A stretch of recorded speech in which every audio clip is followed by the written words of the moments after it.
At some events, you only get to do a 60-second pitch, and we expect people to go away and be salespeople for us. And then we get frustrated. Well, I've been networking, I've been going for a year, and I've turned up every week, and I've done my 1-minute pitch. It's the stuff that happens outside of the meeting that builds a relationship. And then they say networking doesn't work because it doesn't work if you do it like that. Yes. Most people think networking is all about collecting connection, and you believe it's about building them. How you actually build a network that works for you. People connect with people. They don't connect with job titles. So I don't want to collect 20 business cards or 20 connections to then go and have 20 meetings, because it never happens. I used to be that person that would have one of these in my drawer. Why am I keeping all these? My goal when I go networking, or when I'm networking, is to just meet one person that I hit it off with. On LinkedIn, we all collect connections. Some people will accept connection requests from anybody. Some are a bit more choosy. But most people now have got thousands of connections. If we go back not that long ago, but into the 20 years ago, before social media arrived, on average, we knew about 250 people. The people that we'd gone to school with, that we lived near, that we'd worked with, and clients. We could recollect everybody in that. Now we've got all these people that we meet briefly and possibly never even interact with. It's hard for us to know these people. And in the world of business, we meet a lot of people. They're either potential clients, they're leads or prospects. We might go to industry events. We might go to networking events. And it's really easy to get somebody's business card, connect with them in some way, but not to build a relationship, not to have any follow-up with them. Networking events are a place to meet people. I encourage people to filter the people that they meet at those events, to find the ones who deal with your kind of clients, who are your PLU, that have the same values as you. Go away, build a relationship with them. Meet on a regular basis, help them to get what they want. And it can vary, because it might be that I'm overwhelmed with work right now and I actually need to build my team.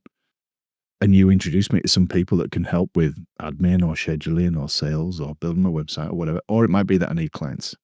I just become your business best friend. And it might be that you just need to meet for a beer and have a rant. Get it off our chest, because we can't bend downwards. So the team never need to hear that we're having a bad day or the business is struggling, but we can do it. True.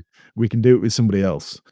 And just saying it out loud sometimes just helps. We've all been to a networking event, though, of some kind. Could be a business event, could be a conference or an expo or a mixer. And somebody walks up to us and they just want to pitch us. I'm not talking about that kind of networking. I'm talking about building relationships with people. I say to people that we're in the world of business dating. In our personal lives, we don't generally go on one date and get married.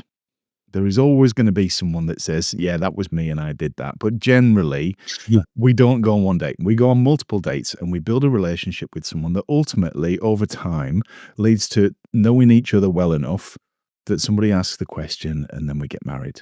But there's been various milestones along that way to build that relationship to that point. In business, we need to do the same thing. And our strapline is friendship fuels business. So we help people build good friendships with people. And the weird thing is, when you've got a good business friend, if they ring you up and ask you for help, generally, you'll down tools on the paid work that you're doing to stop and help a friend for nothing to help them out. So one of my friends rings me up and says, Jamie, can you help me with this? I might be in the middle of some deep work. And if they're telling me that they're in trouble in some kind or they need my help and it's easy or within my means to do, I'll stop what I'm doing to help them. And that's the kind of relationship that I'm talking about. So in the same way that we recruit employees, there's got to be the right fit in our business.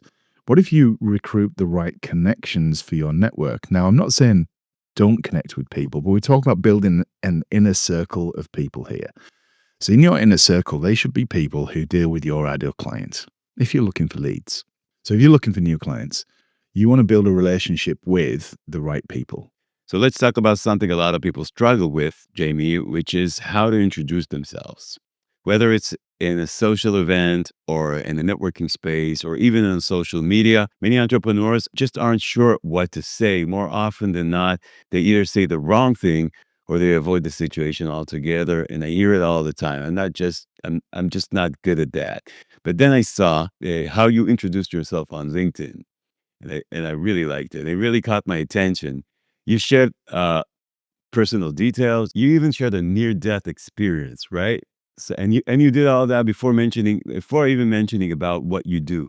So first, can you share what happened there All in right. the near-death experience, and and why did you choose to include something like that in your introduction?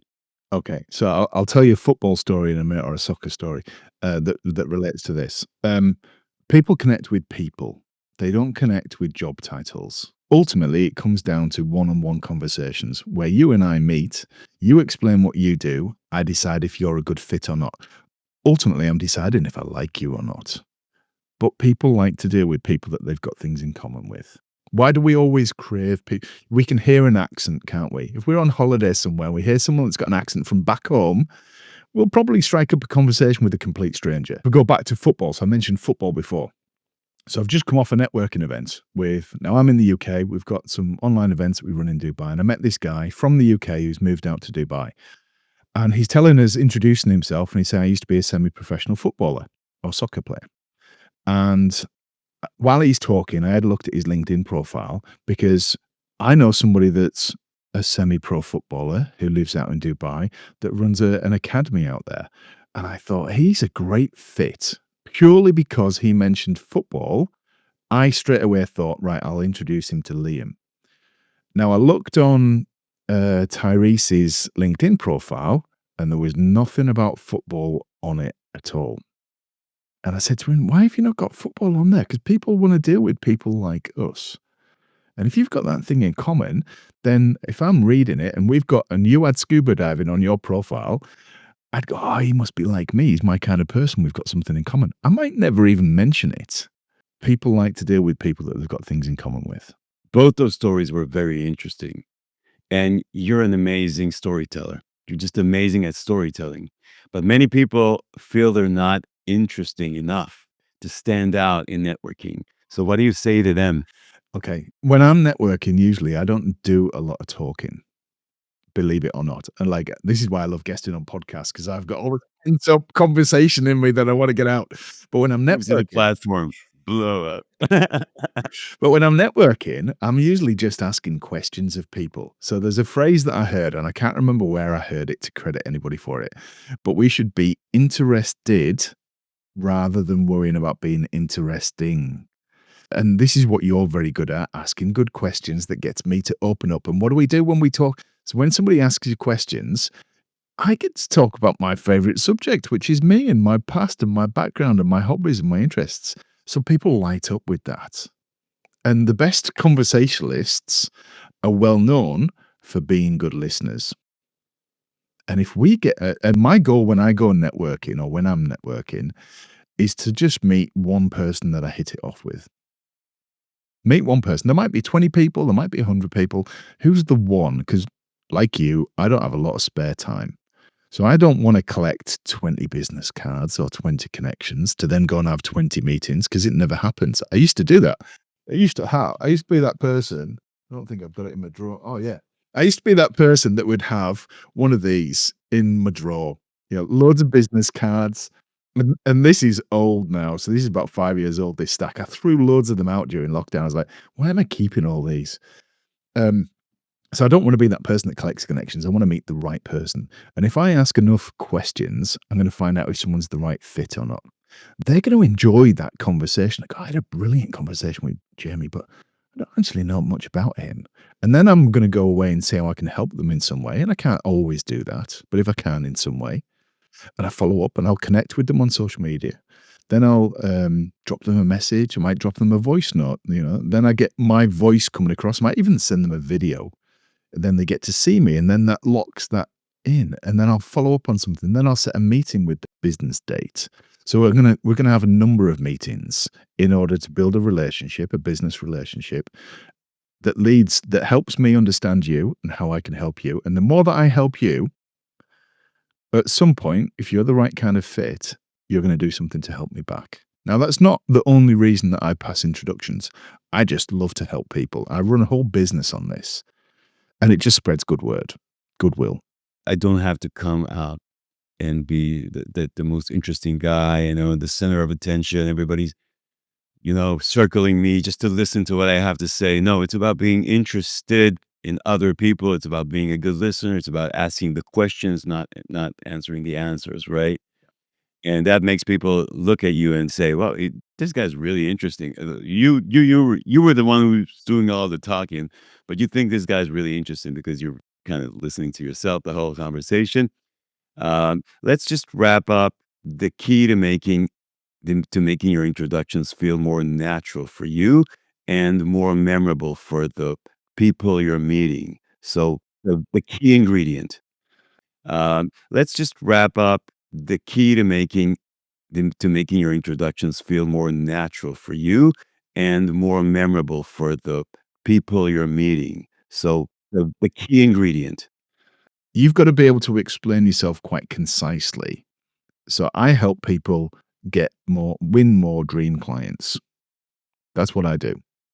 I help people win more dream clients. Now, it depends on the conversation. You might then go, how do you do that? So it opens up a conversation. Then I'm okay to explain. But there's enough. Oh, you need more clients. You need to speak to Jamie. I don't explain about networking or referrals. I just help people to get more dream clients. Now, if someone says to me, what are you looking for? I can describe the type of person I'm looking for. And and I avoid the A word. So I don't say anyone because I don't want anyone. I explain mine isn't a niche or a sector, it's a type of person.